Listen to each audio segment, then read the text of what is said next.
क्या आप जानते हैं भारत के पास जितना सोना आम जनता के घरों में है, उससे अलग एक विशाल सोने का खजाना भारतीय रिजर्व बैंक यानी आरबीआई के पास भी सुरक्षित है। और अब साल 2025-26 के पहले 6 महीनों में ये खजाना नए रिकॉर्ड पर पहुंच चुका है। भारतीय रिजर्व बैंक के पास अब तक का सबसे बड़ा सोने का भंडार हो गया है। 880.18 मीट्रिक टन यानी लगभग 8,80,180 किलो सोना। 2024-25 के अंत में यह आंकड़ा 879.58 मीट्रिक टन था। मतलब सिर्फ 6 महीनों में ये 0.6 मीट्रिक टन यानी 600 किलो सोना बढ़ा है। 26 सितंबर 2025 तक इस सोने की कुल कीमत लगभग $95 बिलियन यानी करीब 8,40,000 करोड़ रुपया आंकी गई है। ये जानकारी आरबीआई की लेटेस्ट रिपोर्ट में सामने आई।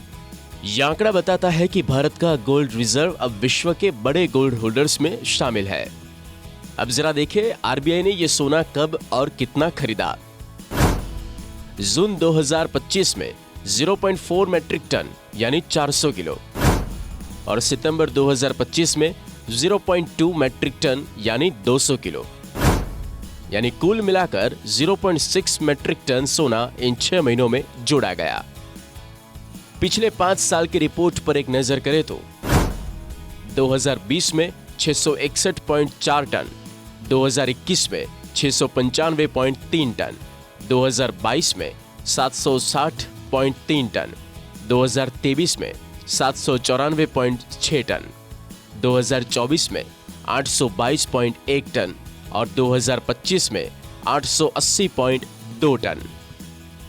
आरबीआई ने अपने लेटेस्ट बुलेटिन में कहा कि ग्लोबल और जियोपॉलिटिकल अनिश्चितताओं के कारण सोने की मांग काफी तेजी से बढ़ी, क्योंकि दुनिया भर के देशों के सेंट्रल बैंक और निवेशक इसे सुरक्षित संपत्ति के तौर पर खरीद रहे हैं।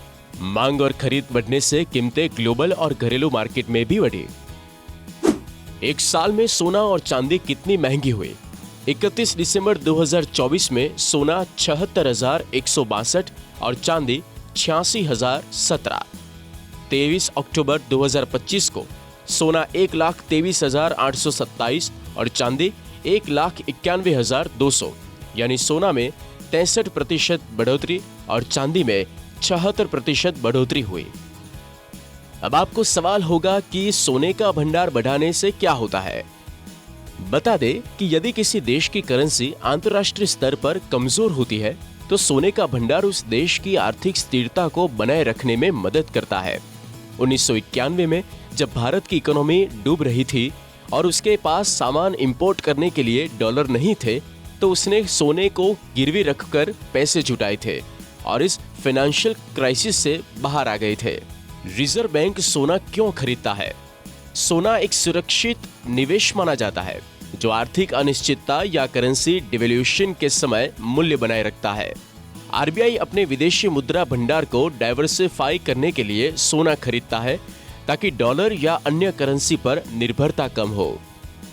सोना मुद्रास्फीति के खिलाफ एक हेज के रूप में कार्य करता है, क्योंकि इसकी कीमत आमतौर पर समय के साथ स्टेबिलिटी बनाए रखता है। सोने का भंडार होने से किसी देश की आर्थिक विश्वसनीयता बढ़ती है, खासकर वैश्विक वित्तीय संकट के दौरान। अब एक और सवाल आपको होता होगा कि दुनिया भर में गोल्ड प्राइस कैसे तय होता है।